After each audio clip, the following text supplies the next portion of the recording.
Hello students, मैं हूं अभिषेक खंडेलवाल और स्वागत करता हूं आपका ग्रास रूट एजुकेशन चैनल पे। दोस्तों, आज हम लोग पढ़ने जा रहे हैं चैप्टर सेकंड।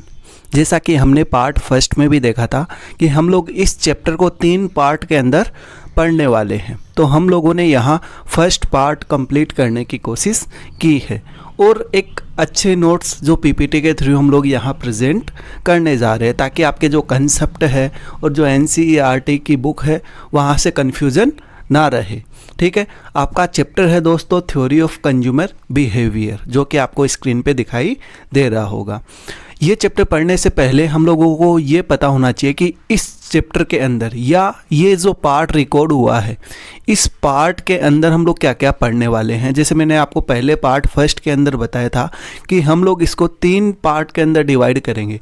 तो फर्स्ट पार्ट है, उस फर्स्ट पार्ट के अंदर हम लोग क्या करेंगे, कौन कौन से टॉपिक को पढ़ने जा रहे हैं वो यहाँ हम लोग सबसे पहले देखेंगे। अब आपको स्क्रीन पे दिख रहा होगा कि ओवरव्यू का मतलब दोस्तों क्या होता है कि इस चैप्टर के अंदर हम लोग क्या क्या पढ़ने वाले हैं, और यहाँ आपको साफ दिख जाएगा कि कंटेंट ये आपको बताएगा। कंटेंट बताने का वही मतलब है कि आपको इस चैप्टर के अंदर क्या क्या पढ़ना है। जैसे आपको फर्स्ट दे रखा है कि in this chapter we will study the behaviour of an individual consumer, कि हम लोग इस चैप्टर के अंदर इंडिविजुअल कंज्यूमर कैसे बिहेव करता है उसकी स्टडी करने वाले हैं। सेकंड पॉइंट है how to spend her income on different goods. एक जो कंज्यूमर होता है वह अपनी इनकम को कैसे डिफरेंट गुड्स पे कैसे खर्च करता है, वो हम लोग यहाँ देखेंगे। फिर थर्ड पॉइंट है what will be the best combination. एक कंज्यूमर के लिए बेस्ट कॉम्बिनेशन क्या हो सकता है वो हम लोग यहाँ देखेंगे। क्यों, इससे पहले सेकंड पॉइंट में हम लोगों ने पढ़ा कैसे कैसे खर्च करेगा, तो बेस्ट कॉम्बिनेशन क्या होगा वो वहाँ से डिसाइड होगा। फिर फोर्थ पॉइंट की बात करें तो what the consumer can afford to buy. एक कंज्यूमर क्या अफोर्ड कर सकता है, depends on price of the goods, जो कि गुड्स के प्राइस के ऊपर डिपेंड करती है, और दूसरी चीज़ जो कंज्यूमर की इनकम के ऊपर डिपेंड करती है कि वह क्या परचेज कर सकता है। फिर बात करें फिफ्थ पॉइंट की, तो आपको दे रखा है this chapter present 2 different approach that explain consumer behaviour. ये चैप्टर आपको 2 अलग अलग अप्रोच बताएगा कंज्यूमर बिहेवियर की, ठीक है, जिनको यहाँ एक्सप्लेन किया गया है। वो कौन कौन सी अप्रोच है, 2 अप्रोच यहाँ आपको दे रखी है। सबसे पहले है आपकी कार्डिनल यूटिलिटी एनालिसिस और दूसरी है आपकी ऑर्डिनल यूटिलिटी एनालिसिस। ये 2 अप्रोच हम लोग यहाँ इस पार्ट के अंदर पढ़ने वाले हैं। तो आई होप आपको ये समझ में आ गया होगा कि इस पार्ट के अंदर हम लोग क्या क्या पढ़ने वाले हैं। अब हम लोग देखते हैं हमारा टॉपिक। अब हम लोग स्टार्ट करने जा रहे हैं। हमारा जो टॉपिक है वो देखो, सबसे पहले अगर दोस्तों आप लोगों ने चैनल को सब्सक्राइब नहीं किया है तो सबसे पहले चैनल को सब्सक्राइब कर ले और बेल आइकन को प्रेस कर दे, ताकि जैसे ही वीडियो अपलोड हो आप लोगों के पास नोटिफिकेशन आ जाए। दोस्तों सबसे पहले यहाँ आपको हेडिंग के अंदर दिख रही होगी प्रीलिमिनरी नोटेशन एंड अजम्पशंस। दोस्तों ये लिखने का क्या तात्पर्य है या क्या मीनिंग है वो पहले समझना। प्रीलिमिनरी नोटेशन मतलब इस चैप्टर के अंदर बार बार कुछ चीज़ें आएगी, तो हम लोग क्या करते हैं पहले ही यहाँ आपको एक्सप्लेन कर देते हैं कि इस चीज़ का मतलब ये होगा, और क्या क्या अजम्पशंस आप लोगों को ध्यान में रखनी है, मान्यताएं जिसको बोल सकते हैं, कुछ रूल और रेगुलेशन जो हम लोगों को इकोनॉमिक्स पढ़ते टाइम ध्यान रखने हैं। ठीक है, अब देखो सबसे पहले आपको लिखा हुआ दिख रहा है the consumers choice problem in a situation where there are only 2 goods. बाई चॉइस प्रॉब्लम कब आती है कंज्यूमर को, जहाँ 2 गुड्स उसके पास अवेलेबल हो। जैसे यहाँ दे रखा है आपको बनानाज और मैंगोज, ये 2 गुड्स उसके पास अवेलेबल है। अब सिचुएशन क्या है, इन दोनों में से चूज़ करना है कौन सी कितनी परचेज करे। ठीक है दोस्तों, इसके बाद आपको दे रखा है any combination of the amount of the 2 goods. Combination की बात हो रही है 2 गुड्स की, ठीक है, will be called a consumption bundle और बंडल। भाई इन दोनों में से चाहे वो बनाना हो चाहे मैंगो हो, कितनी कितनी क्वांटिटी खरीदेगा, उन दोनों के कॉम्बिनेशन को यहाँ क्या बोला गया है, कंजप्शन बंडल या बंडल। एग्जाम्पल से अच्छे से समझ में आ जाएगा। नीचे आपको एक एग्जाम्पल के थ्रू इसको एक्सप्लेन भी किया गया है, वहाँ से हम लोग इस चीज़ को और अच्छे तरीके से समझेंगे ताकि आपका कोई डाउट ना रहे। फिर भी अगर कोई डाउट रहता है तो आप हमें कमेंट के माध्यम से पूछ सकते हो। आई होप बंडल का मीनिंग आप लोगों को समझ में आ गया होगा। अब यहाँ देखो वेरिएबल x1, जो आपका वेरिएबल x1 है वो किसको डिनोट करेगा, वो याद रखना क्वांटिटी ऑफ बनानास। फिर जो वेरिएबल x2 है वो किसको डिनोट करेगा, जो क्वांटिटी है मैंगोज की उसको डिनोट करेगा। क्यों हम लोगों ने टॉपिक देखा प्रीलिमिनरी नोटेशन, हम लोग पहले नोटेशन दे रहे हैं कि इसको हम लोग कैसे आइडेंटिफाई करेंगे। आई होप आपको समझ में आ गया होगा। अब देखो नीचे आपको दिख रहा होगा जो x1 and x2 can be positive और ज़ीरो। जो x1 है और जो x2 है वो पॉजिटिव भी हो सकते हैं और ज़ीरो भी हो सकते हैं। लेकिन याद रखना यहाँ ये जो लाइन है इसका इम्पोर्टेंट अलग है, ठीक है, इसीलिए इस लाइन को हाईलाइट किया गया है। फिर देखो for particular values of x1 and x2, x1 और x2 एक कॉम्बिनेशन है जिसको हम लोग बंडल बोल रहे हैं, would give us a particular bundle. भाई हम लोगों ने पहले भी पढ़ा था बनानाज और मैंगोज, तो बनाना की क्वांटिटी को हम लोगों ने बोला था x1 और मैंगो की क्वांटिटी को हमने डिनोट किया था x2 से। तो यहाँ ब्रैकेट के अंदर x1 और x2 ये दोनों मेरे क्या कहलाएंगे, एक बंडल कहलाएगा, जहाँ हम लोगों ने पहले पढ़ा। अब देखो एग्जाम्पल देखो, द बंडल 5 और 10, आपको पता है x1 और x2 हम लोग दिखा रहे थे, तो x1 का मतलब 5 मतलब क्वांटिटी ऑफ बनानाज जिसको हम लोग x1 से डिनोट कर रहे थे, और 10 का मतलब क्वांटिटी ऑफ मैंगोज।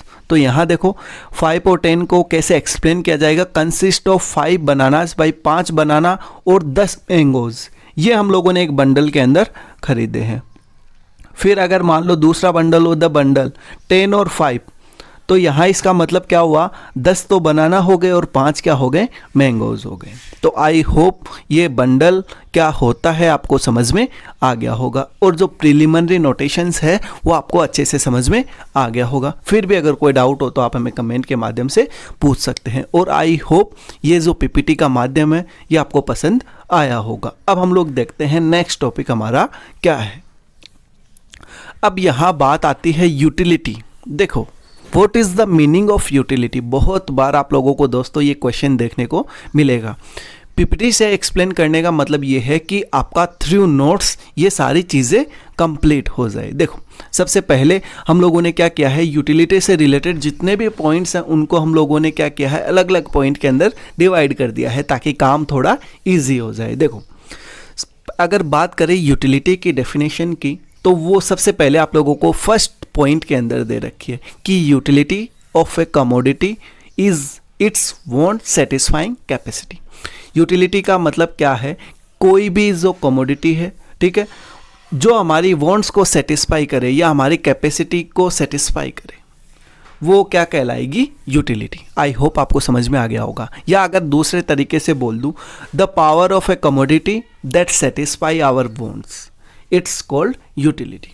भाई अगर हम लोगों को मान लो गर्मी लग रही है, हम लोगों ने पंखा चलाया, तो ये हमारी क्या है, इलेक्ट्रिसिटी की यूटिलिटी है हमारे लिए। तो इसी तरीके से यूटिलिटी का मतलब यहाँ बताया गया है। फिर यहाँ आपको सेकंड पॉइंट दे रखा है कि जो यूटिलिटी होती है वो सब्जेक्टिव होती है। इस बात का खासकर ध्यान रखना, अगर एमसीक्यूज ये आते हैं तो यहाँ ये एक इम्पोर्टेंट पॉइंट होता है कि जो यूटिलिटी है वो क्या होती है, सब्जेक्टिव होती है। फिर बात करें थर्ड पॉइंट की, तो याद रखना यहाँ क्या दे रखा है, third point, different individuals can get different levels of utility from the same commodity. याद रखना दोस्तों, एक ही गुड्स की जो यूटिलिटी है वो अलग अलग पर्सन के लिए अलग अलग हो सकती है। कैसे हो सकती है, एक एग्जाम्पल दे रखा है कि someone who likes chocolate will get much higher utility from a chocolate.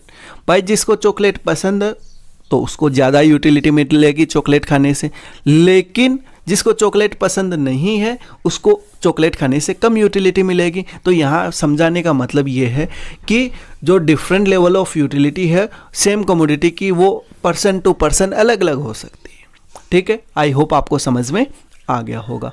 फिर फोर्थ पॉइंट आपको दे रखा है कि utility that one individual gets from the commodity can change with change in place and time.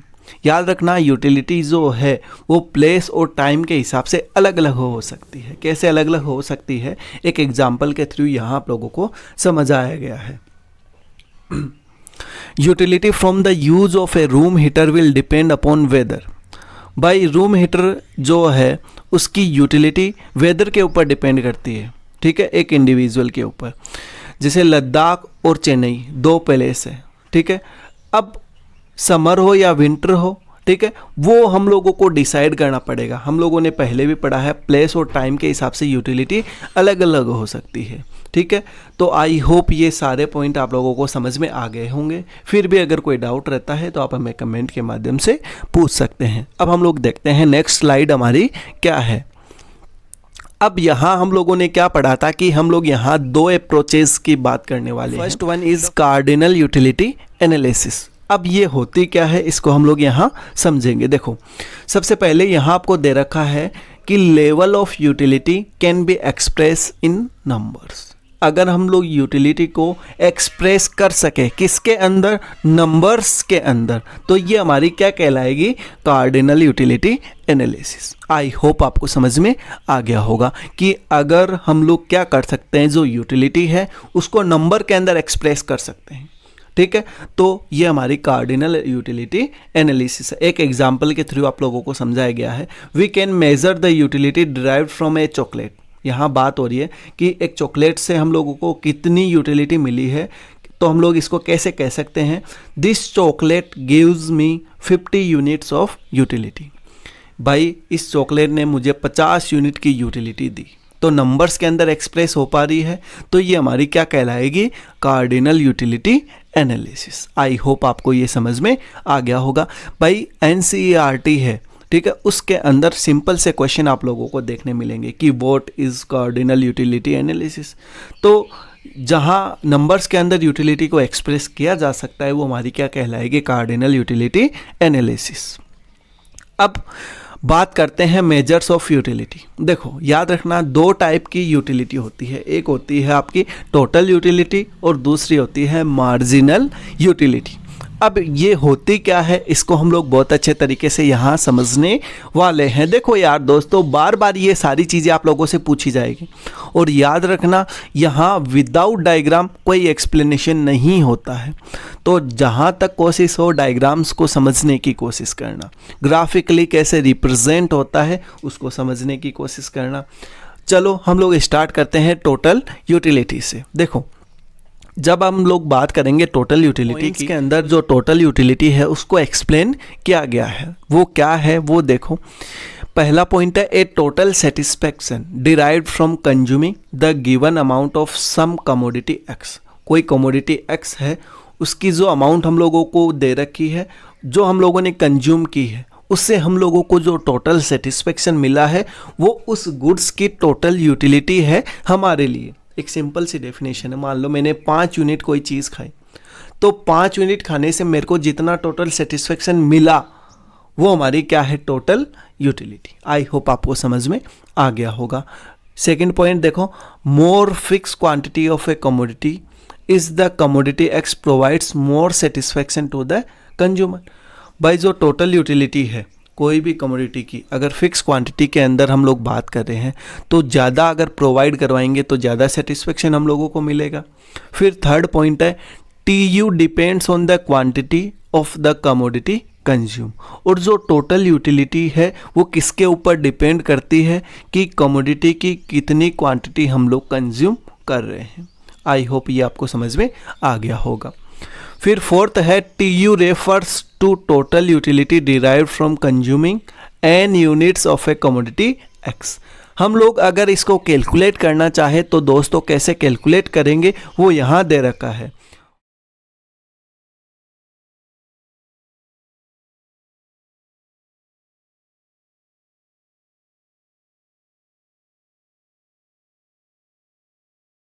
यहाँ n यूनिट का मतलब ये है कि हम लोगों ने कितना कंज्यूम किया है, कौन सी कमोडिटी, x कमोडिटी को।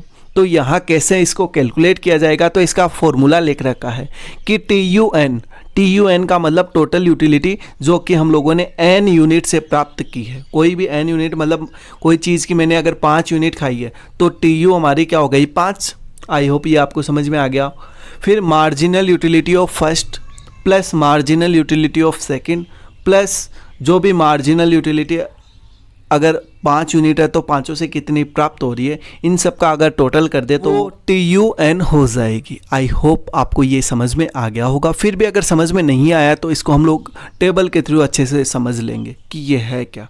MU मतलब मार्जिनल यूटिलिटी। अब ये होती क्या है इसको हम लोग आगे समझने की कोशिश करेंगे। यहाँ देखो आपको मार्जिनल यूटिलिटी दिख रही होगी।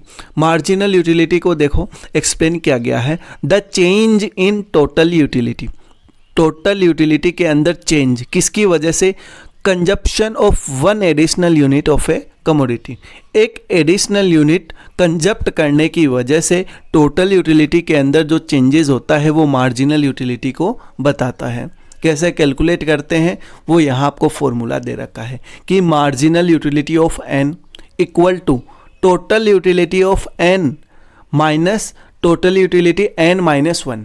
अब ये है क्या, इसको एक एग्जांपल के थ्रू हम लोग समझेंगे। जैसे मान लो सपोज करो 4 बनाना है, ठीक है, उनसे 28 यूनिट्स हम लोगों को टोटल यूटिलिटी मिल रही है। 4 बनाना खाने से हम लोगों को 28 टोटल यूटिलिटी मिल रही है और 5 बनाना खाने से हम लोगों को 30 यूनिट टोटल यूटिलिटी मिल रही है।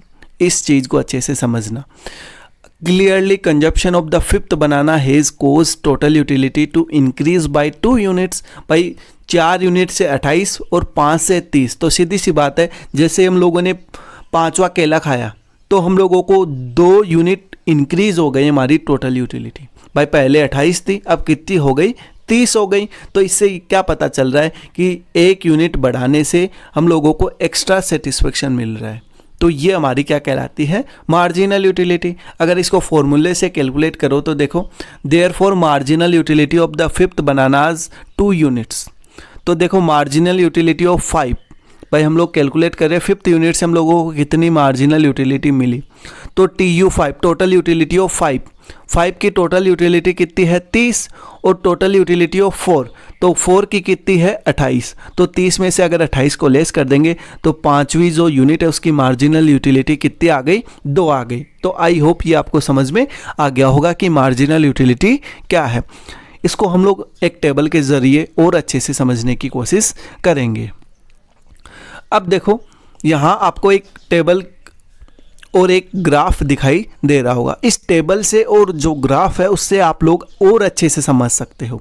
यहाँ साफ आपको स्क्रीन के ऊपर दिख रहा है कि एन इमेजिनरी एग्जाम्पल है वैल्यूज़ की। कौन कौन सी वैल्यूज़, जो मार्जिनल यूटिलिटी है और जो टोटल यूटिलिटी है, from consumption of various amounts of a commodity. कोई कमोडिटी की वेरियस अमाउंट्स हम लोगों को कंज्यूम करने की वजह से जो TU है और जो MU है वो कितनी मिली है वो हम लोग यहाँ एक्सप्लेन कर रहे हैं। अब देखो, usually it is seen that the marginal utility diminishes with increase in consumption of the commodity.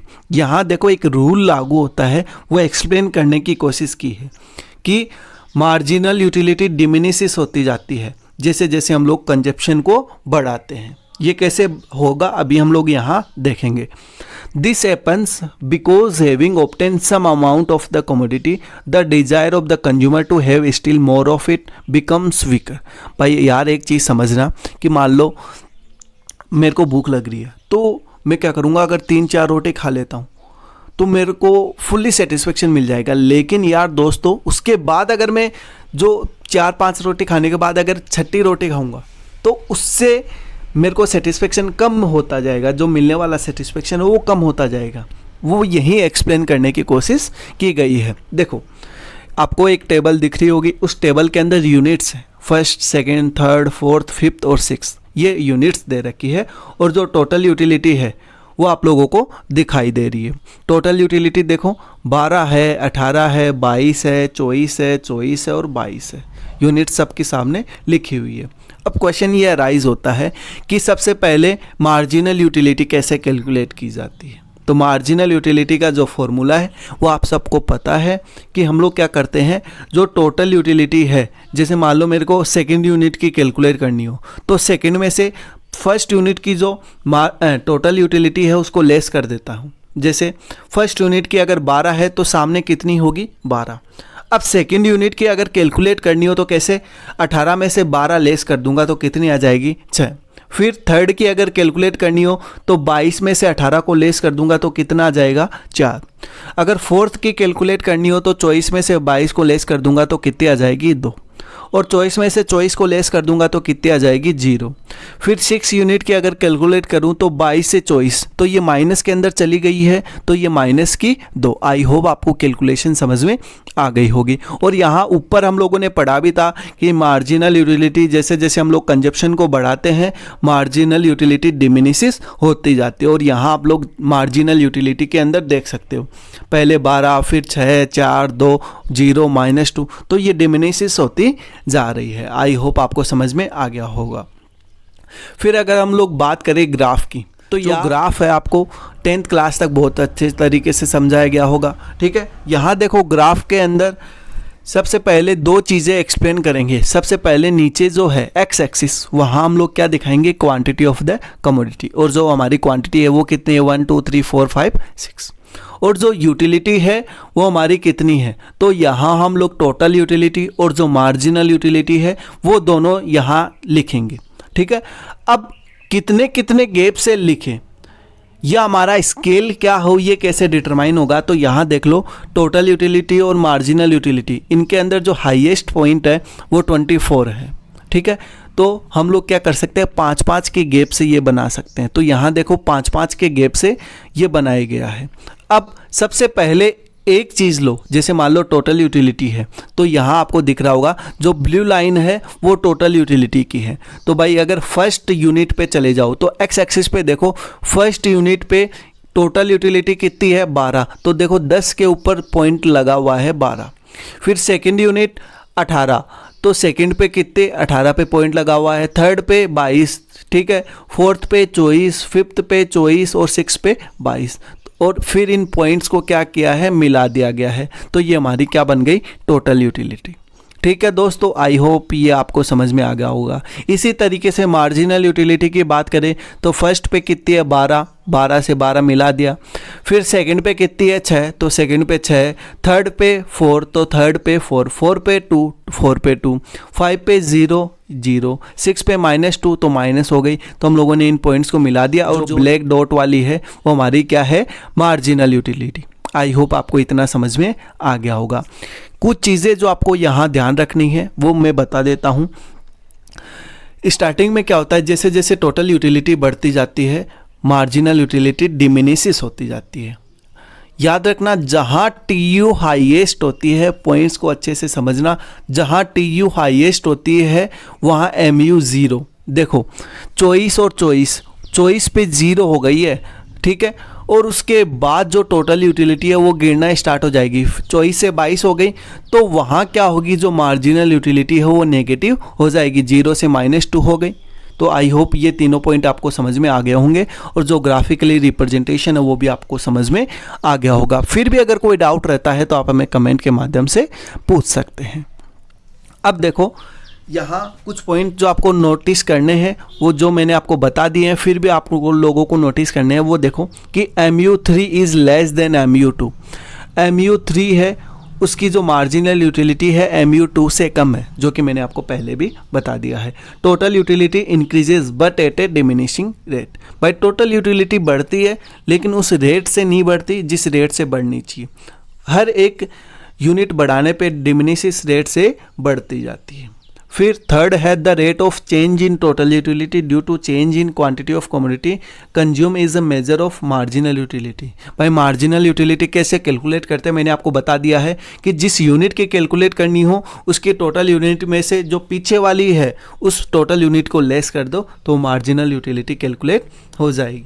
फिर फोर्थ पॉइंट देखो, this marginal utility diminishes with increase in consumption of the commodity. भाई मार्जिनल यूटिलिटी क्या है, जैसे जैसे unit को बढ़ाते जाते हैं कंजप्शन कम होता जाता है, from 12 to 6, 6 to 4 and so on. तो इस तरीके से डिमिनिशिस होती जाती है। This follows from the law of diminishing marginal utility.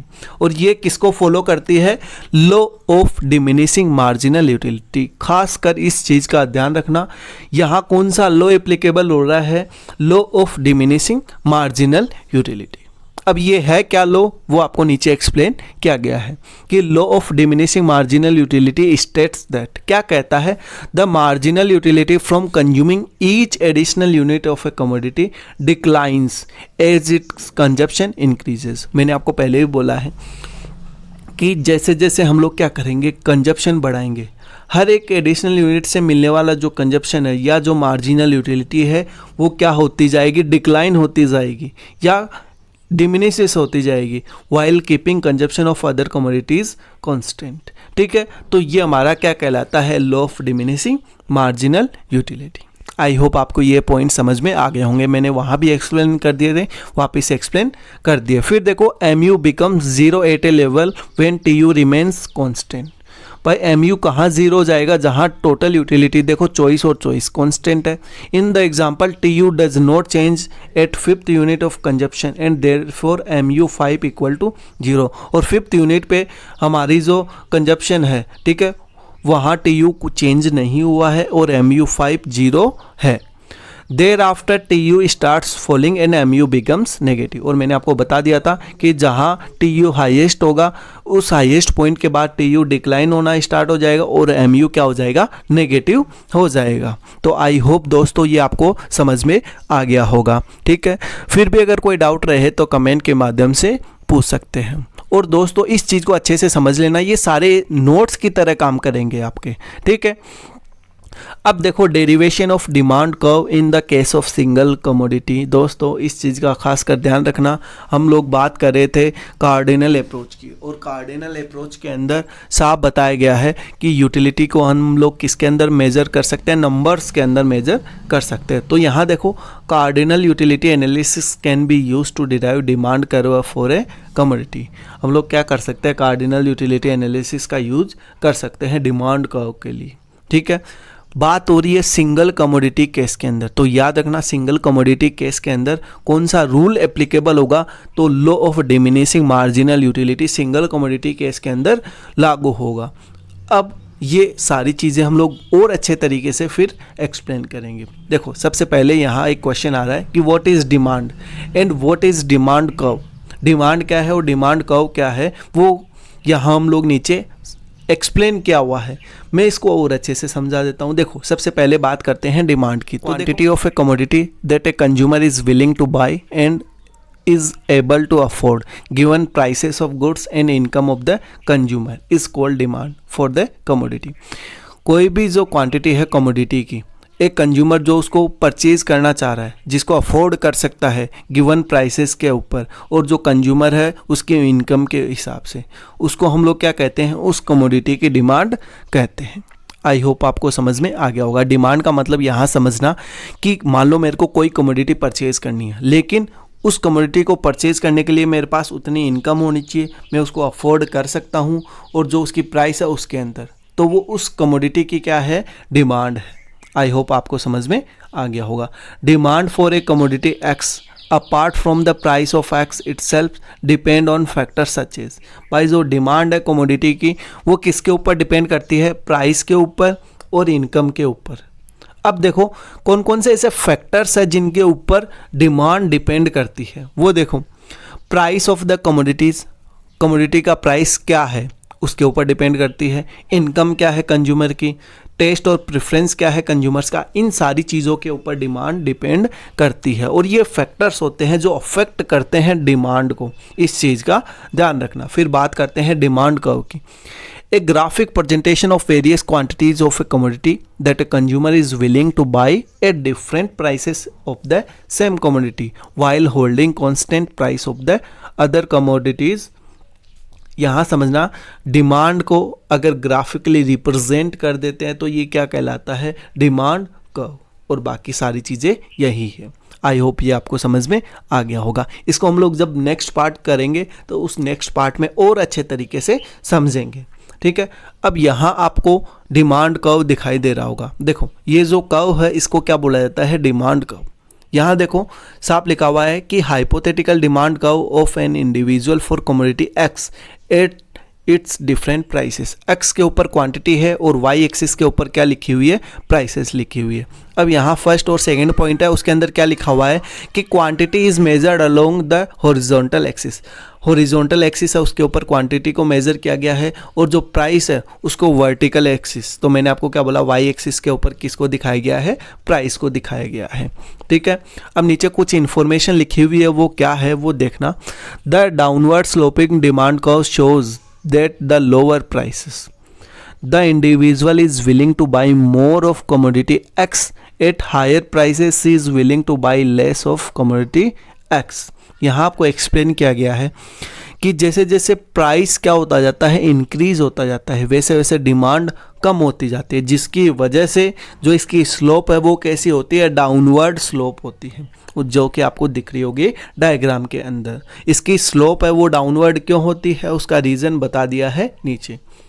Therefore, there is negative relation between price of a commodity and quantity demanded। इसीलिए नेगेटिव रिलेशन होता है किन किन के बीच, जो कमोडिटी है और जो क्वांटिटी डिमांडेड है। ठीक है, जो कि किसको एक्सप्लेन करती है, refer to the law of demand, law of demand को बताती है। अब ये होता क्या है लॉ ऑफ डिमांड, हम लोग नेक्स्ट पार्ट के अंदर इसको कंप्लीट करेंगे। यहाँ हम लोगों को सिर्फ यूटिलिटी के बारे में पढ़ना है। ठीक है, फिर देखो नीचे एक पॉइंट बताया गया है, the law of diminishing marginal utility explains why demand curve have a negative slope. जो law of diminishing marginal utility है वो एक्सप्लेन करता है कि जो डिमांड कर्व है उसकी जो स्लोप है नेगेटिव क्यों होते हैं, क्योंकि हम लोगों ने पढ़ा है कि law of diminishing marginal utility पर जैसे जैसे कंजप्शन को हम लोग बढ़ाते जाते हैं वैसे वैसे मार्जिनल यूटिलिटी कम होती जाती है। तो आई होप आपको ये समझ में आ गया होगा।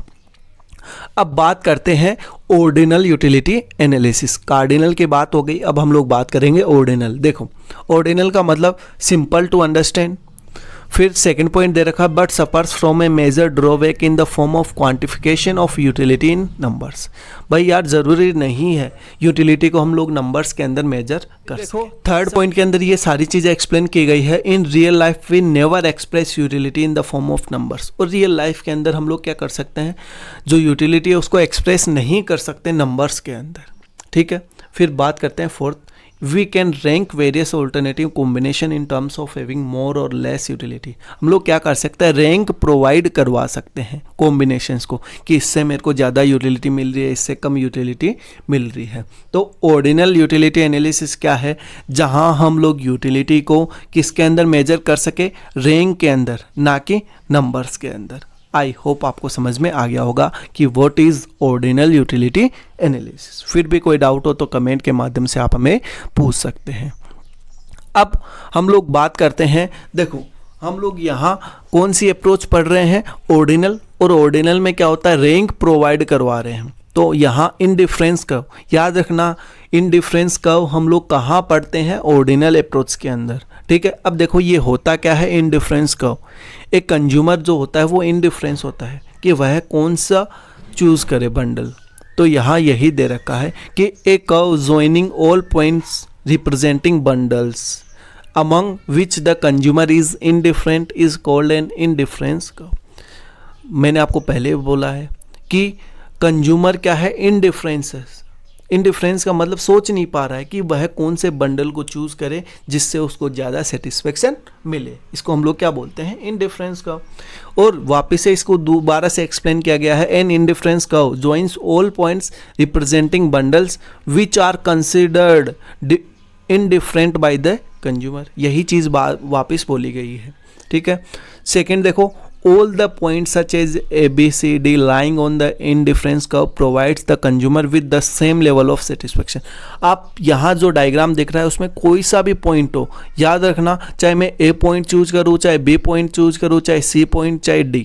भाई ये क्या है, कॉम्बिनेशंस ऑफ बंडल। भाई अगर A पॉइंट की बात करूँ तो A बंडल में क्या हो गया, 1 बनाना और 15 मैंगो। अगर बी की बात करूँ तो 12 मैंगो और 2 बनाना। चाहे मैं 15 और 1 खाऊं, चाहे 12 और 2 खाऊं, सेटिस्फेक्शन क्या है, बराबर। क्यों, हम लोगों ने पढ़ा है पूरे आईसी कर्व के ऊपर इक्वल सेटिस्फेक्शन रहता है। ठीक है, आई होप आपको ये समझ में आ गया होगा। फिर देखो, it is clear that when a consumer gets 1 more banana he has to forgo some mangoes. भाई सीधी सी बात है, देखो यहाँ 1 यूनिट बनाना की अगर मेरे को बढ़ानी है तो 1 से 2 पे जाऊंगा तो याद रखना मैंगो 15 से 12 हो जाएगी, तो फॉरगो करनी पड़ेगी। That her total utility level remains the same, तो यहाँ टोटल यूटिलिटी लेवल है वो सेम रहेगा।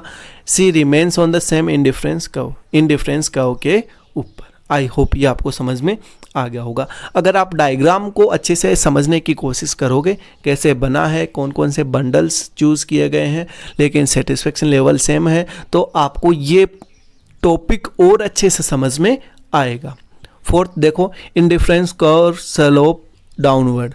जो इंडिफरेंस कर्व है उसकी जो स्लोप है वो कैसे होती है, डाउनवर्ड स्लोप होती है। यहाँ आपको देखो ऊपर से नीचे की तरफ दिख रही है, तो ये हमारी क्या कहलाती है, डाउनवर्ड स्लोपिंग। आई होप ये पॉइंट आपको समझ में आ गया होगा। और सिंपल सा क्वेश्चन बनेगा, what is indifference curve, explain. ठीक है, अब है मार्जिनल रेट ऑफ सब्सटीट्यूशन। अगर समझोगे तो कुछ नहीं है। देखो, the amount of mangoes that the consumer has to forgo in order to get an additional banana. साफ देखो, अगर आपको मार्जिनल यूटिलिटी याद है तो इस पॉइंट को आप अच्छे से समझ सकते हो। Marginal rate of substitution, substitution मतलब चेंज करना। तो जो आपने चेंज किया है, ठीक है, तो उसमें कितनी फॉरगो हुई है, वो यूनिट हमारी मार्जिनल रेट कहलाती है। देखो, जैसे मान लो मैं 1 यूनिट बनाना की खा रहा था, तो मेरे पास 15 यूनिट मैंगो की थी। अब मैं जैसे ही बनाना को बढ़ाऊंगा तो मैंगो को सेक्रीफाइस करना पड़ेगा, तो जिस रेट पे सेक्रीफाइस करना पड़ा वो मार्जिनल रेट ऑफ सब्सटीट्यूशन है। आई होप ये आपको समझ में आ गया होगा। फिर देखो, MRS is simply the rate of which the consumer will substitute banana for mangoes so that her total utility remains constant. I hope ये आपको समझ में आ गया होगा। और MRS देखो कैसे कैलकुलेट कर सकते हैं, इसका फॉर्मूला भी आपको दे रखा है, डेल्टा वाई। डेल्टा का मतलब यहाँ है चेंज, कि सेक्रीफाइस करना पड़ रहा है, ठीक है, वो यहाँ MRS कहलाएगी। देखो यहाँ 3 पॉइंट आपको दे रखे हैं, उन 3 पॉइंट से आपको अच्छे से समझ में आ जाएगा। Point A to B, sacrifice 3 mangoes for 1 बनाना, देख सकते हो आप टेबल के अंदर। Point C, 2 mangoes for 1 banana. 3 point क्या है, point C two point D, sacrifice 1 mango for 1 बनाना, जो कि आपको यहाँ जो डायग्राम है उससे समझ में आ जाएगा। बाय टेबल दे रखी है, उस टेबल से आपको ये सारी चीज़ें समझ में आ जाएगी जो कि आपको स्क्रीन पे लिखी हुई दिख रही है, ठीक है। और एज ए नोट्स ये सारी चीज़ें आपके यहाँ काम करने वाली है। देखो 4th पॉइंट क्या दे रखा है, thus it is clear that the consumer sacrifice smaller and smaller quantities of mango for each additional unit.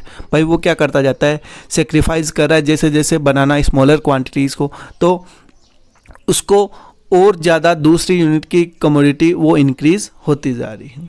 फिर 5 है, tendency for the MRS to fall with increase in quantity of bananas is known as law of diminishing marginal rate of substitution. तो ये क्या हो रहा है, एक को कम कर रहा है दूसरी को बढ़ा रहा है, तो ये क्या कहलाता है, law of diminishing marginal rate of substitution. और बहुत बार ये क्वेश्चन आता है व्हाट इज़ MRS, तो यहाँ से आप पूरा एक्सप्लेन कर सकते हो MRS को।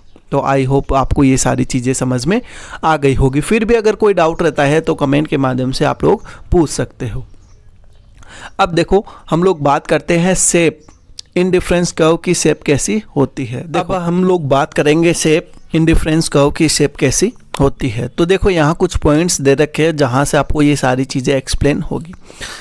वैसे तो मैंने इंडिफरेंस कर्व के अंदर बता दिया है, लेकिन फिर भी देखो, the law of diminishing MRS causes an indifference curve to the convex to the origin. याद रखना, कॉन्वेक्स टू द ओरिजिन उसकी स्लोप होती है। हम लोगों ने देखा ऊपर से नीचे की तरफ, ठीक है, ये कॉन्वेक्स टू द ओरिजिन होती है। ये किसकी वजह से होती है, MRS की वजह से। आई होप ये आपको समझ में आ गया होगा। But in case of goods being perfect substitute, लेकिन अगर सेकेंड पॉइंट दे रखा है कि अगर परफेक्ट सब्सटीट्यूट का केस हो तो जो याद रखना, जो MRS है वो कभी डिमिनिश नहीं होती और क्या होती है, कांस्टेंट होती है, इट रिमेन्स द सेम, ये याद रखना, ठीक है। फिर क्वेश्चन ये आता है कि व्हाट इज परफेक्ट सब्सटीट्यूट। तो देखो यहाँ आपको बता रखा है, goods which can be use in place of each other, एक जगह दूसरे को काम में ले सके, and provide exactly the same level of utility to the consumer. और एग्जैक्टली क्या है, जो लेवल है यूटिलिटी का वो भी सेम हो। कैसे, यहाँ आपको एक एग्जाम्पल के थ्रू बता रखा है, एक 5 रुपये का चाहे सिक्का हो चाहे 5 रुपये का नोट हो, ठीक है, इक्वली सेटिस्फेक्शन प्रोवाइड करवाएगा, दोनों सेम है लेकिन परफेक्ट सब्सटीट्यूट है एक दूसरे के, यहाँ वो समझाने की कोशिश की गई है। तो अगर यहाँ आप MRS देखोगे तो वो MRS क्या है, इक्वल है, और इक्वल होने की वजह से जो आपका MU है वो क्या है, कांस्टेंट है MRS की वजह से, ठीक है। ये यहाँ इसके अंदर समझाने की कोशिश की गई है। देखो, quantity of 5 rupees note, quantity of rupees coins, यहाँ आप देखोगे 1 2 3 4 8 7 6 5 अलग अलग कॉम्बिनेशन के हिसाब से आप जब MRS कैलकुलेट करोगे तो MRS देखो आप 1 1 1 1 1 1, मतलब चेंज की वजह से कोई चेंजेस नहीं आया है और ये क्या है, सेम। और ऊपर आप अगर डायग्राम के अंदर देखोगे तो MRS का फॉर्मूला भी आपको दे रखा है कि delta Y upon delta X, कि वाई के अंदर चेंज कितना हुआ उसकी वजह से एक्स में कितना चेंजेज हुआ। भाई यहाँ से अगर एक यूनिट कम हुई है -1 डिवाइडेड बाई 1, तो यहाँ एक दूसरी तरफ इंक्रीज हुई है तो आंसर कितना आएगा 1, और दोनों तरफ 2 लाइनें खिंची हुई है जिसका मतलब ये है कि ये कभी नेगेटिव नहीं हो सकता, इसीलिए आंसर +1 आया है, जो कि आपको डायग्राम में दिख रहा होगा। वही सारी चीज़ें अगर कॉम्बिनेशन को आप डायग्राम के अंदर रख दो तो आपको इस तरीके से डायग्राम बन जाएगा। लेकिन मैं आपको फिर से बोल रहा हूँ दोस्तों, ग्राफ और ये जो टेबल है ये बना के देखो, जितना बनाओगे उतना अच्छे से आपको ये सारी चीज़ें समझ में आएगी, इस चीज़ का ध्यान रखो, ठीक है। आई होप ये समझ में आ गया होगा। फिर भी कोई डाउट हो तो हम लोग बाद में और देख लेंगे। अब बात आती है मोनोटोनिक प्रेफरेंस। बहुत बार ये क्वेश्चन आ जाता है कि what is monotonic preference. Monotonic preference का मतलब सीधा सा अगर मैं आप लोगों को समझाऊं, मेरे पास 2 बंडल है, उन 2 बंडल के अंदर मैं किसको प्रेफरेंस दूंगा, वो मोनोटोनिक प्रेफरेंस है। देखो यहाँ पॉइंट्स के अंदर इसको एक्सप्लेन किया गया है ताकि अच्छे से चीज़ समझ में आए। Consumer's preference are assume to be such as between any 2 bundles. हम लोग देखेंगे 2 बंडल्स के अंदर से कंज्यूमर किसको प्रेफरेंस देता है। एक बंडल है X1 X2 और एक बंडल है आपका Y1 Y2, ठीक है। If X1 X2 has more of at least one of the goods and no less of other goods compare to Y1 and Y2, then the consumer prefers X1 X2 to Y1 Y2। I X1 और X2 मेरे को ज़्यादा satisfaction दे रहा है Y1 और Y2 के मुकाबले, तो मैं किसको प्रीफर करूँगा, X1 X2 को प्रीफर करूँगा Y1 और Y2 की जगह। ये आपको समझ में आ गया। फिर थर्ड पॉइंट क्या दे रखा है, preferences of this kind are called monotonic preference. इस तरीके की जो प्रेफरेंस है उसको क्या बोला जाएगा, मोनोटोनिक प्रेफरेंस। भाई मैंने किसको प्रीफर किया, जो ज़्यादा सेटिस्फेक्शन देगा उस बंडल को मैं चूज करूंगा, तो ये क्या कहलाती है, मोनोटोनिक प्रेफरेंस। फोर्थ पॉइंट देखो, a consumer's preference are monotonic if and only if between any 2 bundles the consumers prefer the bundle which has more of at least one of the goods and no less of other goods as compared to the other bundle। भाई जिससे ज़्यादा satisfaction मिल रहा हो उस bundle को मैं choose करूँगा, तो ये मेरी क्या कहलाती है, मोनोटोनिक प्रेफरेंस कहलाती है। आई होप ये अच्छे से समझ में आ गया होगा। अब हम लोग बात करते हैं इंडिफरेंस मैप की। इंडिफरेंस मैप क्या होते हैं, देखो इससे पहले हम लोगों ने पढ़ा इंडिफरेंस कर्व, तो याद रखना बहुत सारे इंडिफरेंस कर्व को अगर एक ही ग्राफ पे रिप्रेजेंट कर देते हैं तो ये क्या कहलाते हैं, इंडिफरेंस मैप। देखो बहुत सारे आईसी कर्व है, इन आईसी कर्व को देखो 3 आईसी कर्व को हम लोग एक जगह दिखा देंगे तो ये क्या कहलाता है, इंडिफरेंस मैप। देखो डेफिनेशन के अंदर क्या दे रखा है, the consumers preference over all the bundles can be represented by a family of indifference curve. Family of indifference curve का मतलब पूरे यहाँ पूरी फैमिली को दिखा दो आईसी कर्व की, तो it is an indifference map of the consumer, ठीक है। वापिस से एक्सप्लेन किया गया है, what is indifference map, a family of indifference curves, एक फैमिली इंडिफरेंस कर्व की सिंपल सी लैंग्वेज में यहाँ एक्सप्लेन किया गया है। अब देखो नीचे एक चीज़ लिखी हुई है कि the arrow indicate that bundle on higher indifference curve are preferred by the consumer to the bundles on lower indifference curve. इस चीज़ को अच्छे से समझ लेना, जो आईसी कर्व सबसे ऊपर शिफ्ट होगा वो ज़्यादा सेटिस्फेक्शन देगा, ना कि नीचे वाला। जैसे यहाँ 3 आपको ब्लू कलर की लाइनें दिख रही होगी, तो सबसे ऊपर जो है वो सबसे ज़्यादा सेटिस्फेक्शन देगी। इस चीज़ का अच्छे से याद रखना, हायर लेवल जो आईसी कर्व होता है वो ज़्यादा सेटिस्फेक्शन देगा, न कि नीचे वाला। आई होप ये आपको समझ में आ गया होगा। ग्राफ के अंदर आप देखोगे तो 3 लाइनें आपको दिख रही है, तो सबसे ऊपर वाली जो लाइन है वो ज़्यादा सेटिस्फेक्शन देगी। ठीक है, कैसे देगी वो हम लोग और अच्छे तरीके से इसको देखेंगे।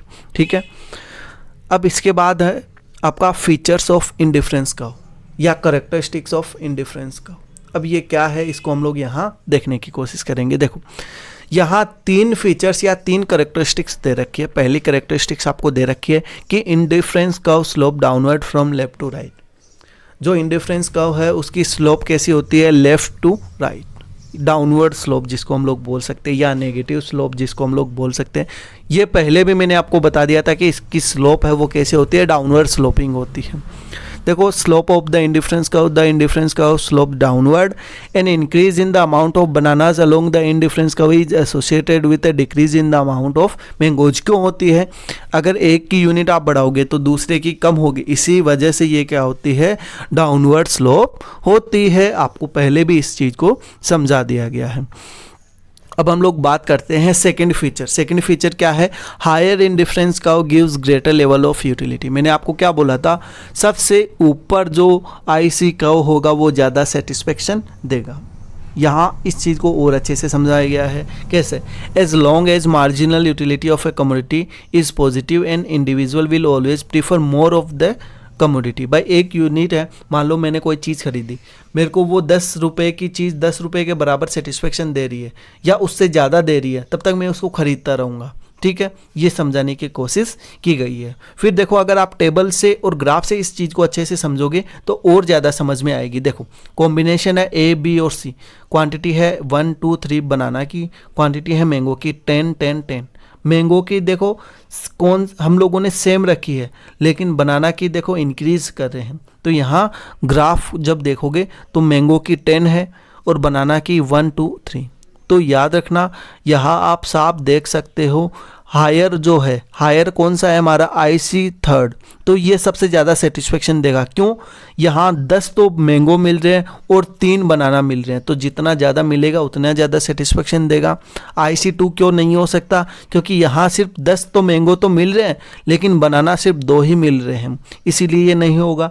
IC फर्स्ट वैसे नहीं हो सकता, तो इसीलिए बोला गया है हायर लेवल ऑफ सेटिस्फेक्शन, जो IC का सबसे ऊपर होता है वो सबसे ज़्यादा सेटिस्फेक्शन देता है। आई होप ये सेकंड कैरेक्टरिस्टिक्स भी आप लोगों को समझ में आ गई होगी। फिर हम लोग बात करते हैं थर्ड कैरेक्टरिस्टिक्स की। देखो थर्ड कैरेक्टरिस्टिक्स दे रखी है, two indifference curve never intersect each other. याद रखना, दो आईसी कर्व है वो एक दूसरे को इंटरसेक्ट नहीं कर सकते। क्यों नहीं कर सकते, क्योंकि हम लोगों ने पढ़ा है एक जो आईसी कर्व होता है उसके ऊपर जितने भी पॉइंट हो वो सेम लेवल ऑफ सेटिस्फेक्शन देते हैं, और सबसे ऊपर जो होगा वो सेम लेवल ऑफ सेटिस्फेक्शन देगा। इन पॉइंट्स को आप लोग पढ़ोगे तो आप लोगों को स्क्रीन से समझ में आ जाएगी। मैं डायरेक्ट आप लोगों को ग्राफ के थ्रू ये सारे पॉइंट्स समझा देता हूँ। देखो सबसे पहले हम लोग बात करते हैं आईसी फर्स्ट। ग्राफ के अंदर देखना आईसी फर्स्ट, ठीक है। आईसी फर्स्ट के अंदर आपको 2 पॉइंट दे रखे होंगे, 2 बंडल दे रखे हैं, एक बंडल ए और दूसरा बंडल बी, ठीक है। भाई हम लोग देख रहे हैं सबसे ऊपर कौन सा है, तो हम लोगों को दिखा आईसी फर्स्ट सबसे ऊपर है, ठीक है। तो आईसी फर्स्ट के ऊपर 2 पॉइंट है, पहला पॉइंट ए और दूसरा पॉइंट बी, ठीक है। फिर आईसी टू की अगर हम लोग बात करें तो आईसी टू उससे नीचे है, लेकिन याद रखो जो ए पॉइंट और जो बी पॉइंट है वो दोनों इक्वल सेटिस्फेक्शन दे रहे हैं। ए पॉइंट और सी पॉइंट भी इक्वल सेटिस्फेक्शन दे रहे हैं, तो इसका मतलब तो ये हो गया A equal to B equal to C. ये कभी नहीं हो सकता। क्यों नहीं हो सकता, याद रखना हायर इंडिफरेंस कर्व है हायर सेटिस्फेक्शन। भाई जो आईसी का ऊपर होगा वो सबसे ज़्यादा सेटिस्फेक्शन देगा, तो ये कभी नहीं हो सकता। ये सिचुएशन आप लोग ध्यान में रखना, और ये सारे पॉइंट्स को अगर आप लोग अच्छे से समझोगे ग्राफ बना के तो ये और अच्छे से समझ में आने वाला है। आई होप ये आपको समझ में आ गया होगा, ठीक है। करेक्टरिस्टिक्स अगर आप लोगों से पूछी जाती है तो करेक्टरिस्टिक्स 3 करेक्टरिस्टिक्स यहाँ आप लोगों को NCERT की बुक के अंदर दे रखी है, ठीक है। और अगर आपको अलग से पूछे कि why two indifference curve never intersect each other explain, तो आप यहाँ से एक्सप्लेन कर सकते हो। एक नोट्स का काम करेगी ये जो PPT फाइल है आप लोगों के लिए, ठीक है। आई होप आपको समझ में आ गया होगा। अब है द कंज्यूमर्स बजट। कंज्यूमर्स का बजट क्या होता है, भाई यार सारी चीज़ें खरीदोगे, किस चीज़ के ऊपर डिपेंड करेगी बजट, मेरे पास पैसा कितना है। देखो, a consumer who has only fix amount of money to spend on 2 goods, 2 goods मेरे को खरीदनी है लेकिन मेरे पास फिक्स अमाउंट ऑफ मनी है, ठीक है, ये मेरा बजट है। The prices of the goods are given in a market, और प्राइस जो है उस गुड्स की वो मार्केट के अंदर दे रखी होगी। The consumer can not buy and every combination of 2 goods that she may want to consume, हर एक कॉम्बिनेशन को वह परचेज नहीं कर सकता। क्यों नहीं कर सकता? उसकी इनकम ही नहीं हो, उसका बजट ही नहीं हो सकता। फिर fourth, the consumption bundles that are available to the consumer depend on the price of 2 goods and income of the consumer. कौन सा बंडल हम लोग परचेज करेंगे ये किसके ऊपर डिपेंड करेगा? उस 2 गुड्स की प्राइस क्या है और इनकम क्या है कंज्यूमर की। आई होप ये आपको समझ में आ गया होगा कि कंज्यूमर का बजट क्या होता है। अब देखो यहाँ आपको बता रखा है what is budget set and budget line. Budget set क्या होती है और बजट लाइन क्या होती है। एग्जाम्पल के थ्रू आप लोगों को समझाया गया है कि suppose the income of the consumer is M and the price of bananas is mangoes P1 and P2। भाई बनाना की प्राइस क्या है? P1 और उसकी मैंगो की प्राइस P2 है और इनकम कितनी है? M। If the consumer wants to by X1 quantity of bananas, ठीक है, spend P1 X1 amount of money. X1 उसकी क्वांटिटी है, तो भाई कोई क्वांटिटी खरीदनी हो तो उसको प्राइस से मल्टीप्लाई कर दो तो वो इतनी अमाउंट खर्च कर देगा। Similarly if the consumer wants to buy X2 quantities of mangoes spend P2 X2 amount of money. ये सिंपल सी इक्वेशन है, ठीक है। फोर्थ पॉइंट आपको दे रखा है therefore if the consumer wants to buy the bundle consisting of X1 quantities of bananas and X2 quantities of mangoes. अब ये दोनों बंडल को खरीदना चाहे बनाना और मैंगो को, ठीक है, तो वो कितना स्पेंड करेगा? तो स्पेंड उन दोनों जो स्पेंड किया है अमाउंट सेकेंड और थर्ड पॉइंट के अंदर उन दोनों को जोड़ दे। By P1 X1 plus P2 X2 amount of money, इतना वो खर्च कर देगा, ठीक है। फिफ्थ पॉइंट दे रखा है she can buy this bundle only if she has at least P1 plus X1 plus P2 X2 amount of money. Bundle को वह कब परचेज कर सकता है? जब उसके पास P1 X1 plus P2 X2 amount of money होगी। कैसे है ये पूरा एग्जाम्पल के थ्रू हम लोग इसको बाद में समझेंगे। 6 पॉइंट दे रखा होगा given the prices of the goods and the income of a consumer, she can choose only bundle as long as its cost less than or equal to the income she has। भाई मान लो मेरे पास 50 रुपये है तो मैं या तो 50 से कम की या 50 के बराबर चीज़ खरीद सकता हूँ, 50 से ज़्यादा की नहीं खरीद सकता। क्यों नहीं खरीद सकता? क्योंकि मेरे पास इतना पैसा नहीं है। ये यहाँ चीज़ सारी एक्सप्लेन की गई है, ठीक है। In other words, the consumer can buy any bundle X1 X2 such as that P1 X1 plus P2 X2 equal to या लेस देन M। मतलब यहाँ मैं कौन सी चीज़ खरीद सकता हूँ जो कि M से बराबर हो या M से कम हो। भाई 50 रुपये मान लो मेरे पास है तो 50 के बराबर या 50 से कम की चीज़ खरीद सकता हूँ। तो ये एक इक्वेशन बन गई कि P1 plus X1 plus P2 X2 is less than या equal to M। I hope आपको समझ में आ गया होगा। ये जो इनइक्वालिटी है इसको क्या कहा जाता है? Budget constant. आई होप ये आपको समझ में आ गया होगा, नीचे पॉइंट दिख रहा होगा। फिर है the set of bundles available to the consumer is called the budget set. और ये जो बजट सेट अवेलेबल है, ठीक है, बंडल्स का, इसको बजट सेट बोला जाएगा। भाई जो सेट ऑफ बंडल्स अवेलेबल है कंज्यूमर के लिए उसको बजट सेट बोला जाएगा। या दूसरे तरीके से इसको समझ लो कि बजट सेट क्या होता है? Collection of all bundles that the consumer can buy with her income at the prevailing market prices. जो भी मार्केट प्राइस है सर, जो इनकम है कंज्यूमर की जिसके ऊपर वह क्या कर सकता है? बंडल्स को कलेक्ट कर सकता है, वो बजट सेट कहलाता है। आई होप आपको ये समझ में आ गया होगा। अब देखो एक एग्जांपल से समझेंगे हम लोग इस सारी चीज़ों को कि एक कंज्यूमर उसके पास कितने हैं? 20 रुपये, और दोनों जो गुड्स है, 2 गुड्स है, उस दोनों की प्राइस क्या है? 5 रुपये। इंटीग्रल यूनिट्स आपको दे रखी है, ठीक है। प्राइस कितनी है? 5 रुपये। बजट है उसका 20 रुपये। यहाँ देखो the bundles that this consumer can afford to buy are. ये ऐसे बंडल्स है जिनको कंज्यूमर क्या कर सकता है? अफोर्ड कर सकता है। भाई 00, 01, 02, 03, 04, 10, 11, 12, 13, 20 इनको अफोर्ड कर सकता है। फिर है नीचे दे रखा है अमंग दीज बंडल्स। इसके अलावा देखो 04, यहाँ ये यूनिट दे रखी है 0 और 4। भाई 5 रुपये का एक 4 से मल्टीप्लाई कर दो, 20 के बराबर हो गया। 3 और 1 तो टोटल कितनी 4, लेकिन प्राइस से मल्टीप्लाई कर दो 20। तो ये सारे क्या है, ये एक ऐसे बंडल है 04132231 एंड 40 जिनकी कॉस्ट एग्जैक्टली 20 है। And all the other bundles cost less than 20। और बाकी ये जितने भी बंडल आपको ऊपर दिख रहे हैं ना, उनकी कॉस्ट क्या है 20 से कम है। मल्टीप्लाई करके देख लो, ये सारी क्वांटिटीज़ दे रखी है, 5 रुपये प्राइस है, प्राइस को मल्टीप्लाई करके देख लो 20 रुपये से कम आएगी। फिर नीचे दे रखा है the consumer can not afford to by like 3, 3, 4, 5 because they more than 20। ऐसे बंडल नहीं खरीद सकता। जैसे मान लो 3 यूनिट मैंगो की, 3 बनाना की, तो 3 को मल्टीप्लाई करो 5 से 15 और 3 को वापस से मल्टीप्लाई करो 5 से, ठीक है, कितने हो गए 30 रुपये, है कितने 20, 30 नहीं हो सकता, तो ये नहीं हो सकता। आई होप आपको बजट सेट समझ में आ गया होगा।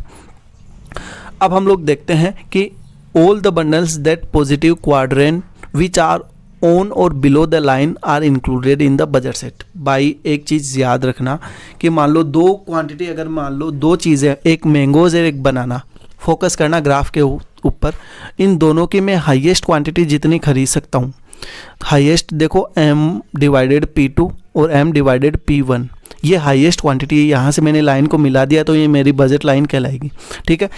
इससे नीचे ही मैं खरीद सकता हूँ या इसके बराबर में कोई चीज़ खरीद सकता हूँ। और इक्वेशन आपको पहले बता दी थी कि ये M के बराबर होनी चाहिए, ठीक है। इसको हम लोग बजट लाइन बोलेंगे, ये भी मैंने आप लोगों को बता दिया है।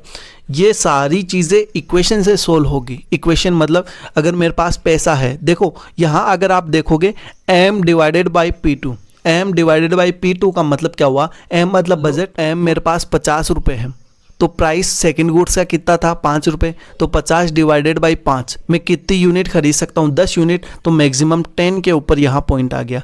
तो हाईएस्ट पॉइंट है, उससे नीचे नीचे मेरा क्या कहलाएगा बजट सेट। क्यों इस लाइन से बाहर में कोई चीज़ नहीं खरीद सकता, क्यों नहीं खरीद सकता, मेरा बजट ही नहीं है यार इतना, ठीक है। तो ये हमारी क्या कहलाती है बजट लाइन। आई होप आपको ये समझ में आ गया होगा। फिर भी अगर कोई डाउट रहे तो कमेंट के माध्यम से पूछ सकते हो। अब बात आती है प्राइस रेशियो और जो स्लोप है बजट लाइन की, वो क्या होती है। देखो प्राइस रेशियो का यहाँ सीधा सा मतलब ये है जो मार्केट कंडीशन है, ठीक है, जिसमें एक कंज्यूमर क्या कर सकता है, सब्सटीट्यूट कर सकता है बनाना और मैंगोज़ को। जिस रेट पे सब्सटीट्यूट कर सकता है वो क्या कहलाती है प्राइस रेशियो। जैसे यहाँ रेट दे रखी है P1/P2, ये क्या है प्राइस रेशियो है। फिर बात करते हैं slope of the budget line. Budget line की स्लोप कैसी होती है, तो आप लोगों ने पहले भी पढ़ा है, जितना बजट होगा उस हिसाब से हम लोग स्लोप कैलकुलेट करते हैं। तो यहाँ देखो the absolute value of the slope of the budget line measures to the rate at which the consumer is able to substitute bananas for mangoes when he spends entire budget. पूरा budget खर्च कर दे, ठीक है, जिस पे वह substitute कर सकता है वो उसकी स्लोप होगी। आई होप ये आपको समझ में आ गया होगा। The slope of the budget line measure the amount of change in mangoes required per unit change in bananas along the budget line. भाई यहाँ आपको नीचे 2 पॉइंट दे रखा है, 2 पॉइंट देखो x1 x2। अब यहाँ अगर डेल्टा x2 और डेल्टा x1 को आप देखोगे तो यहाँ एक आपको ट्राइंगल सा दिख रहा है, ट्राइंगल के अंदर लाइन के नीचे ट्राइंगल है। मान लो x1 x2 एक पॉइंट है और नीचे जो x1 plus change in x1 plus x2 plus change in x2, ये 2 पॉइंट है। यहाँ से यहाँ में कितना चेंजेस हुआ वो स्लोप है उस चीज़ की। कैसे हैं हम लोग और अच्छे तरीके से इस चीज़ को समझेंगे तो हम लोग देखेंगे। यहाँ एक हाईलाइट किया गया है कि जो डेल्टा है वो ग्रीक लेटर है, मैथमेटिक्स के अंदर इसको हम लोग डिनोट करते हैं चेंज के लिए। तो यहाँ चेंज का मतलब दे रखा है डेल्टा का, ठीक है। आई होप ये भी आपको समझ में आ गया होगा। फिर भी अगर कोई डाउट हो तो कमेंट के माध्यम से पूछ सकते हैं। अब बात आती है changes in the budget set. Budget set के अंदर चेंज कब हो सकता है, 2 वजह से चेंजेस हो सकता है। यहाँ पहला पॉइंट है changes in the budget set, ये कहलाता है शिफ्ट। जब कंज्यूमर के इनकम में चेंजेस होता है तो उसकी वजह से बजट सेट में जो चेंजेस होता है वो शिफ्ट कहलाता है, ठीक है। The set of available bundle is likely to change.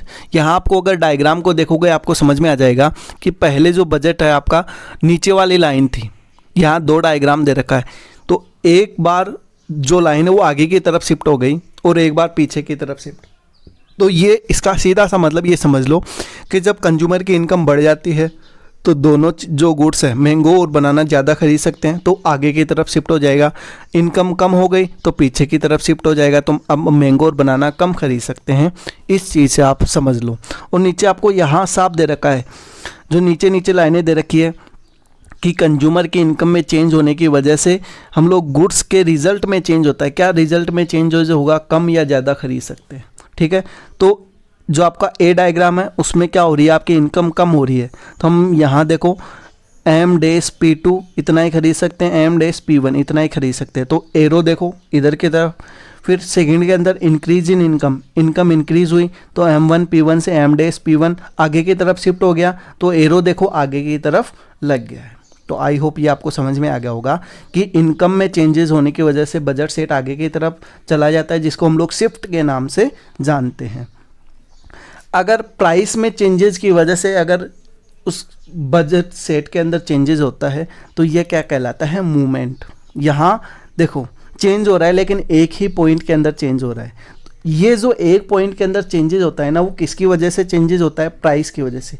मान लो कोई एक कमोडिटी है, उसका प्राइस चेंज हो जाए, जिसकी वजह से अगर एक का प्राइस कम हो जाए तो हम लोग दूसरी की क्वांटिटी ज़्यादा खरीद सकते हैं, सीधी सी बात हमारी इनकम बढ़ गई। ठीक है, तो ये जो चेंजेस कहलाता है वो मूवमेंट कहलाता है, इसको हम लोग मूवमेंट बोलते हैं, जो कि आपको दो डायग्राम्स के अंदर दे रखा होगा। सारी चीज़ें यहाँ डायग्राम के थ्रू एक्सप्लेन की गई है। अगर आप डायग्राम बनाओगे उसके थ्रू आप लोग सारी चीज़ों को समझने की कोशिश करोगे तो आपको ये सारी चीज़ें बहुत अच्छे से समझ में आ जाएगी। देखो, A change in price of mangoes when price of bananas and the consumer's income remain unchanged। Income unchange है, ठीक है, सिर्फ चेंज किसकी हुई है, मैंगो की प्राइस, ठीक है, और बाकी अनचेंज है। Will bring about similar changes in the budget set of the consumer. Budget set के अंदर चेंजेस लाती है, ठीक है, जो कि यहाँ आपको डायग्राम से समझाया गया है। ए और बी दो डायग्राम है। ए के अंदर देखो हम लोगों ने पहले भी पढ़ा है, मैंगो की प्राइस में चेंजेस हुआ है, तो मैंगो तो हम लोग उतना ही खरीद रहे हैं, लेकिन बनाना हम लोग क्या कर सकते हैं, कम खरीदने लग जाएंगे। देखो, increase in the price of bananas makes the budget line steeper as in panel. तो यहाँ ये दे रखा है ए डायग्राम। दूसरा, decrease in the price of bananas, banana का प्राइस डिक्रीज हो गया, तो अब हम लोग बनाना को ज़्यादा परचेज करेंगे। तो ये जो लाइन है, ये पॉइंट वाली लाइन, वो आगे की तरफ, एरो को देखना, एरो का खासकर ध्यान रखना, तो ये आपका मूवमेंट कहलाता है। आई होप आपको समझ में आ गया होगा। और बाकी ये पीपीटी के ऊपर लिखा हुआ है, इनको आप जैसे ही कॉपी के अंदर लिखो तो ये सारी चीज़ें आप लोगों को समझ में आ जाएगी, एज ए नोट्स काम दे रही है। ठीक है, अब देखो यहाँ आपको दे रखा है optimal choice of the consumer. एक कंज्यूमर की ऑप्टिमल चॉइस क्या हो सकती है, आप इतना सा समझ लो कि हम लोग बजट लाइन और इंडिफरेंस कर्व को मिला दें तो वो हमारी optimal choice of the consumer. अगर सीधी सी लैंग्वेज में कहूँ, बजट से बाहर में जा नहीं सकता, और आईसी कर्व याद रखना, आईसी कर्व हायर सेटिस्फेक्शन देगा। लेकिन यहाँ अगर आप डायग्राम पे देखोगे, तीन आईसी कर्व आपको दिख रहे हैं, एक बजट लाइन के ऊपर है, एक बजट लाइन से नीचे, एक बजट के बाहर है। यार एक चीज़ बताओ, हम लोगों ने ये तो पढ़ा है कि बजट से ऊपर जो होगा, या इस चीज़ को समझ लो कि आईसी का जो सबसे ऊपर होगा वो ज़्यादा सेटिस्फेक्शन देगा। लेकिन यार जो ऊपर वाला है वो बजट से ही बाहर है, तो बजट से बाहर तो हम जा नहीं सकते। बजट से नीचे तो यहाँ हम लोग ये समझेंगे कि कंज्यूमर क्या है, रेशनल नहीं है, अच्छे से खर्च नहीं कर पा रहा पैसा। जो बजट लाइन के ऊपर है वो हमारा ऑप्टिमल चॉइस होगी कंज्यूमर की। यहाँ पूरे पॉइंट आपको दे रखे हैं, वो यही एक्सप्लेन करेंगे जो मैंने आपको एक लाइन के अंदर एक्सप्लेन कर दिया है। देख लो, the optimum bundle of the consumer is located at the point where the budget line is tangent. Budget line जहाँ टेंजेंट कर रही है इन डिफरेंस कर्व को। आई होप ये समझ में आ गया होगा। By MRS is greater the price ratio can not be the optimum. फिर from the bundles which are available to her, a rational consumer always choose at one which gives her maximum satisfaction. The optimum point would be located on the budget line. सबसे ज़्यादा satisfaction कौन देगा, उसी को choose करता है, जो मैंने आप लोगों को बता दिया है। मैंने क्या बोला कि जो बजट लाइन है और जो आईसी का, उन दोनों को मिला दो तो आपकी ऑप्टिमल चॉइस बन जाएगी। और साफ सीधी सी बात है, ऑप्टिमल चॉइस कहाँ होगी, जहाँ बजट लाइन क्या करी हो, टेंजेंट करी हो इंडिफरेंस कर्व को, वो हमारी ऑप्टिमम चॉइस होगी कंज्यूमर की। ठीक है, यही पॉइंट आपको बार बार एक्सप्लेन करने की कोशिश की गई है। अब देखो इस डायग्राम के थ्रू आपको एक्सप्लेन करने की क्या कोशिश की गई है। 6 पॉइंट्स के अंदर देखो, पहला पॉइंट देखो, the consumer's optimum at x1 x2 the budget line is tangent to the black colour indifference curve.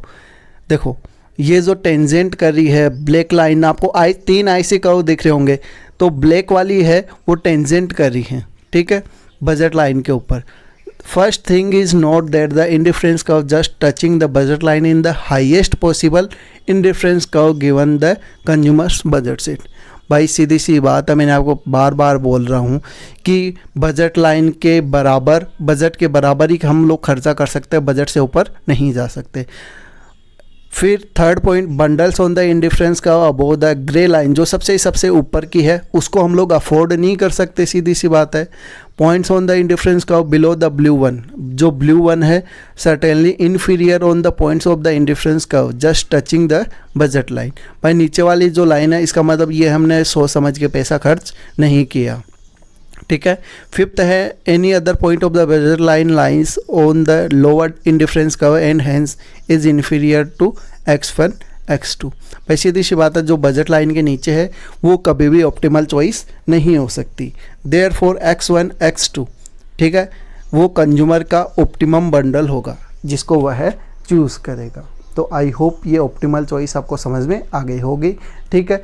कहाँ होगी ये आपको पता है, जहाँ बजट लाइन जो IC का है उसको टेंजेंट करेगा वो ऑप्टिमल चॉइस होगी, ठीक है। तो आई होप ये सारी चीज़ें आपको समझ में आ गई होगी। फिर भी अगर कोई डाउट रहता है तो कमेंट के माध्यम से आप हमें पूछ सकते हैं। तो अगर आपको इसके अलावा कोई और चैप्टर जो पढ़ना हो तो आप हमें कमेंट के माध्यम से बता सकते हैं, और कमेंट करके ये ज़रूर बता दिया करो कि ये जो पोर्शन है या ये जो टॉपिक है वो आप लोगों को कैसा लगा, पढ़ने में समझ में आया या नहीं आया, ठीक है।